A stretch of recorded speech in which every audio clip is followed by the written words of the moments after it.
Welcome, friends. Relaxation is most commonly described, discussed, practiced method amongst all of us, and we feel that we all know about relaxation in detail. So, most of the yoga classes, most of the wellness classes, most of the corporate classes, or most of the routine therapeutic classes or exercise gym classes usually ends with a form of 10 to 15 minutes of relaxation for different parts of the body. So, we are all pretty much aware of this particular relaxation technique. But what journey I am going to take you is little more deeper and little more expansive, which will increase your awareness for going deeper aspect of understanding of relaxation and various types of relaxation, mainly 6 categories of relaxation and much more to study. Before we go into the discussion of relaxation, I'd like to give a simple example of a space science event. So one of the most important event in the space science is launching of the Hubble telescope. So telescope is 10 times more powerful than any telescope on the earth, and the Hubble telescope can see where no one else have seen it before. So two important things about Hubble telescope is the Hubble telescope is kept constant in a utter silence of the space, undistracted by city lights, noise of the earth. Second, Hubble can sustain its focus unmoved for hours, days, and even weeks. No Earth telescope can do this. The shifting continents, passing traffics, changes in the atmosphere, and rotation of the planet itself can cause hurdle for the any land-based telescopes.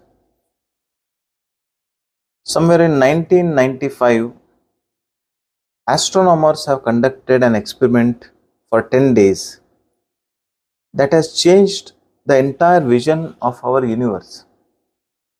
The name of the study is called as the Deep Field Experiment. The Deep Field Experiment. So astronomers have aimed the Hubble telescope towards a patch of the space that has always appeared completely empty. A dark, small spot in the sky where the Earth telescopes they have indicated that there is nothing existed there. So this experiment has a surprising findings that more than 1 trillion stars extending to the vast very edges of the universe, thousands of galaxies, and each galaxy containing billions of stars.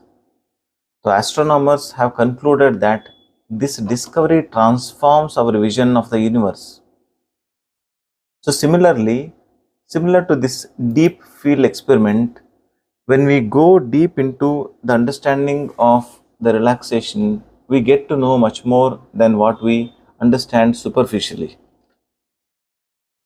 The journey of relaxation into the inner space is also a great potential with lots of discoveries and adventures similar to the Hubble telescope. So, this is true that meditations, imagery techniques, yoga have embedded deep into the religion and philosophy, but also there are tools like PMR or autogenic training which are generalized and which are having ordinary tools. So, in our understanding of relaxation, we will study the A, B, and C of the relaxation.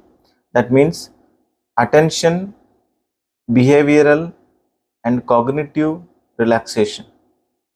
It's a simple idea of attention, behavioral, cognitive changes, and relaxation. So let us dive deep into this relaxation. The key to relaxation is sustaining a constant attention while diminishing overt behavior and convert or cognitive activity to elaborate all the forms of relaxation, both secular and spiritual types of relaxation. It only needs a sustaining, passive, simple focusing. So, this relaxation at the moment we call it as a passive, simple focus. Everybody, every one of us have experienced it. Some might be simply gazing at the sunset, an instant of feeling of sense of peace and beauty as the golden rays burst through the clouds, or simply reading a moving story, or closing your eyes, feeling the nature. There are so many varieties of experience of this passive, simple focus. If we are able to sustain this passive, simple focus uninterrupted, a state of passive, simple focus is made easier by practicing simple, formal relaxation techniques. So, there are various research based on these relaxation techniques, and some of them I'll share it with you. There are a lot of surprises, rewards when you learn and practice these relaxation techniques. Even though we are heavily derived our resources from Vedanta and yoga philosophy, we also keep the evidence based approach intact.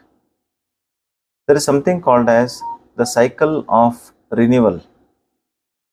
All the approaches to relaxation evoke a fundamental process of healing and growth, in which we withdraw our efforts from the day, we recover, and we reopen ourselves to the world. Let us call this as the cycle of renewal. In the religion, we speak about global cycles of death, birth, repentance, forgiveness, as well as acceptance and enlightenment. But in our professional approach of relaxation, we include the mastering of discipline of withdrawing from everyday stress for healing and recovery. And after this healing and recovery, we return to the world more refreshed and restored. So each time we pause and sigh, we display a moment of relaxation and renewal. With our understanding of the relaxation, what we are discussing, it is purely non-religious, universal. We present it as evidence-based as possible, evidence-based relaxation, renewals, and it proposes how the cycle of renewal works. Usually, our relaxation consists of three basic constructs.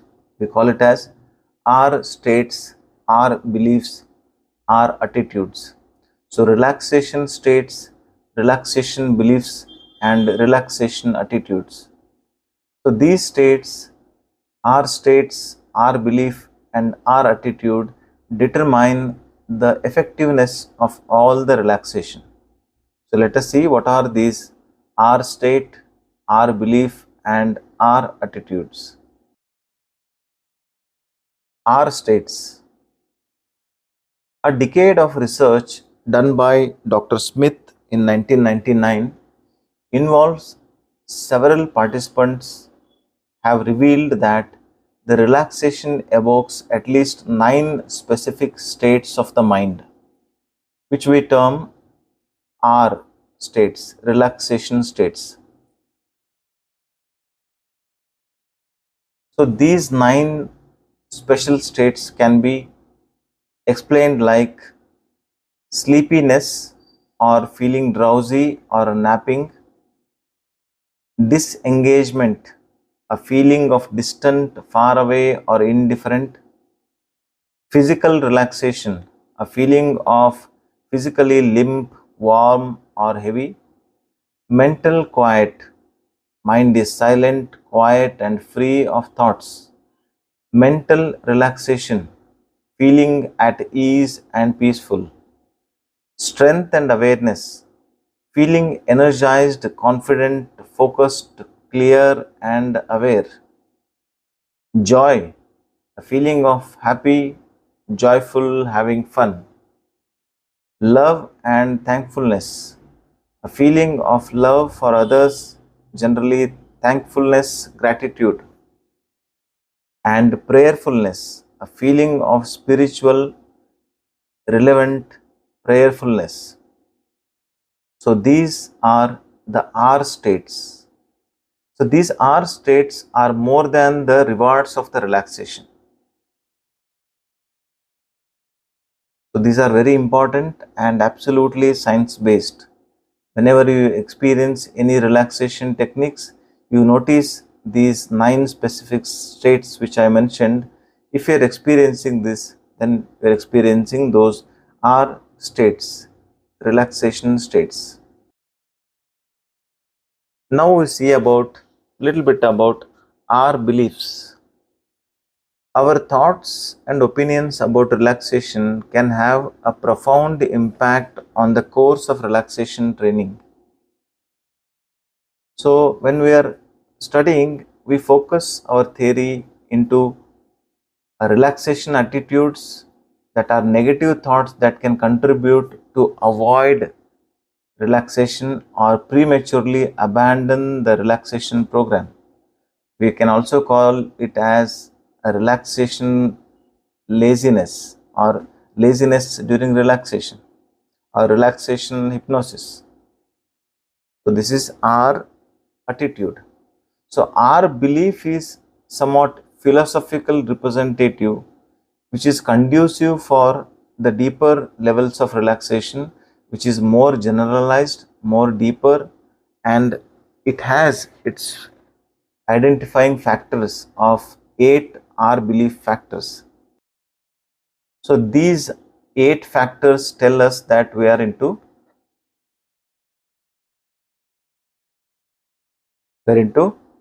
our beliefs. Optimism, a view the world is with optimism, a feeling of optimism, a belief of that. Acceptance, accept the things that cannot be changed. Honesty, to be honest with yourself and others. Taking it easy, know when to let go and take it easy. Love, relate to others with love and compassion. Inner wisdom, trust the healing wisdom of the body. God, trust God's love and guidance. And deeper perspective, put your concern in deeper perspective. These are 8 R beliefs. The relaxation technique does not just stop with instruction of these techniques and you do the technique and you learn everything. Not that. It only mainly addresses the client's attitudes and beliefs through which the cognitive restructuring can happen. Whenever we go to any psychologist for cognitive behavioral therapy or acceptance and commitment therapy or whatever counselings you go, you note down the attitudes and belief systems of the patient, and then you guide the patient for a positive, needed, required cognitive restructuring. So this is a central feature of cognitive restructuring in this relaxation will happen when you understand the attitudes and the belief systems. The goal of cognitive restructuring is to identify and reduce the irrational and maladaptive attitudes that may inhibit relaxation or foster the development of rational adaptive beliefs conducive to practice of relaxation and generalization of our state. So in our case of relaxation, what I mean to say is your thought process will be in tuned in a way for you to practice the relaxation technique much better and follow it much better, and your attitude and belief system towards that relaxation will be better. So in summary, the training of this relaxation is to take the people very deep into the real state of relaxation, which we focus on stimulus and response terms and how to design the techniques, scripts, how to work on the different types of relaxation techniques, how to elicit the response in the given client or a patient, and how best to get the patient into the deeper relaxation and get the full benefit of our states and our belief systems. These techniques of relaxation, when you are practiced, it will help you to build the relaxation benefits. The cycle of renewal, in which we specifically focus on our states, our beliefs, and our attitudes, interact and contribute to the improvement of health, performance, and well being, which are associated with relaxation.